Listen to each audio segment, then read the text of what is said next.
Esta no es una simple narración de fantasmas, sino un relato que mezcla la injusticia, la traición y el anhelo desesperado de un alma en busca de redención. La figura espectral de un hombre decapitado, vestido con una sotana negra, aparece una y otra vez en el imaginario colectivo del pueblo, susurrando verdades olvidadas y evocando un miedo primigenio. La leyenda del sacerdote sin cabeza. En un pequeño y olvidado pueblo de la antigua España, conocido por sus estrechas calles empedradas y sus casas de tejados rojos, vivía un sacerdote cuyo nombre, con el paso del tiempo, se ha perdido en el olvido. Este sacerdote era un hombre de gran devoción y bondad, siempre dispuesto a ayudar a los necesitados y a guiar a su congregación en tiempos de dificultad.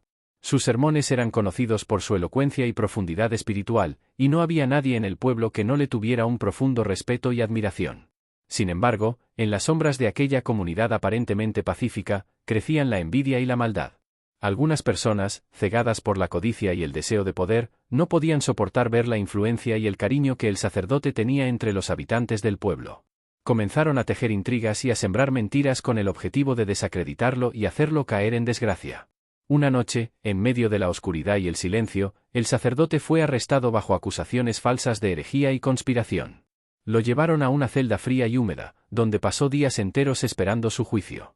El juicio fue una farsa, un espectáculo donde se le negó cualquier posibilidad de defensa. Fue declarado culpable y condenado a muerte. La ejecución se llevó a cabo en una colina cercana al pueblo, un lugar que desde entonces ha sido conocido como la Colina del Sacerdote. Aquella mañana, el cielo estaba cubierto de nubes oscuras y una densa neblina envolvía el paisaje. Los habitantes del pueblo, obligados a presenciar la ejecución, se reunieron en silencio, algunos con lágrimas en los ojos, otros con el corazón pesado de culpa y tristeza. El verdugo, con la cara oculta tras una capucha, levantó la espada, y en un solo movimiento, separó la cabeza del sacerdote de su cuerpo. La cabeza rodó por la colina, desapareciendo en la niebla. El cuerpo sin vida del sacerdote fue enterrado apresuradamente en una tumba sin marcar, como si quisieran borrar cualquier rastro de su existencia.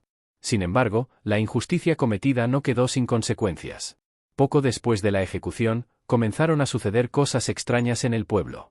Los habitantes empezaron a hablar de un espectro que vagaba por las calles empedradas durante la noche. Aquellos que lo vieron describieron la figura de un hombre vestido con una sotana negra, sin cabeza, que caminaba lentamente, sosteniendo una vela en una mano. La luz parpadeante de la vela proyectaba sombras inquietantes en las paredes de las casas, y un frío indescriptible acompañaba su paso. Los relatos del sacerdote sin cabeza se volvieron más frecuentes y aterradores con el tiempo. Algunas personas afirmaban haber escuchado susurros en la oscuridad, como si el espíritu del sacerdote intentara comunicar algo desde el más allá. Otros decían haber visto la figura espectral en el cementerio, de pie junto a su propia tumba, siempre buscando, siempre inquieto. Una noche, una joven llamada María, conocida por su valentía y su curiosidad, decidió descubrir la verdad detrás de los rumores.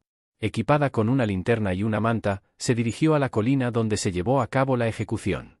La niebla era densa y el silencio abrumador. Al llegar a la colina, María comenzó a sentir una presencia extraña, una mezcla de tristeza y furia. Continuó avanzando hasta llegar a un pequeño claro donde, de repente, la figura del sacerdote sin cabeza apareció ante ella. María, aunque asustada, no huyó.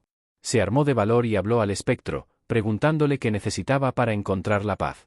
La figura permaneció en silencio por un momento antes de levantar la vela y señalar hacia el suelo.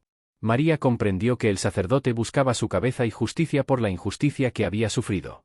Determinado a ayudar, María buscó la ayuda de los ancianos del pueblo, quienes recordaban los detalles de la ejecución. Con su guía, localizaron la cabeza del sacerdote, enterrada en la base de la colina. Con respeto y reverencia, reunieron la cabeza con el cuerpo en una ceremonia solemne. Esa noche, el espectro del sacerdote apareció por última vez. En lugar de vagar inquieto, se mostró en paz, agradecido por la ayuda de María. La luz de su vela se extinguió lentamente y la figura se desvaneció en la niebla. Desde aquel día, los extraños sucesos en el pueblo cesaron y la leyenda del sacerdote sin cabeza se convirtió en una historia de advertencia sobre la envidia, la injusticia y el poder del perdón. María, por su valentía y compasión, fue recordada como una heroína y su historia fue transmitida de generación en generación. El pueblo aprendió la lección de la importancia de la justicia y de escuchar siempre la voz de la verdad, no importa lo difícil que pueda ser.